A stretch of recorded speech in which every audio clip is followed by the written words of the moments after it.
大家好，我是烘焙妈妈。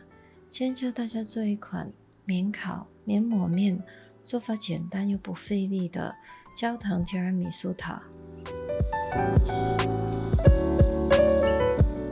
浓郁顺滑的奶酪搭配焦糖饼干，口感冰凉也不甜腻。最重要是做法简单，只要搅一搅、动一动就可以吃了。就算没有烤箱，大家也能在家做好吃的甜点。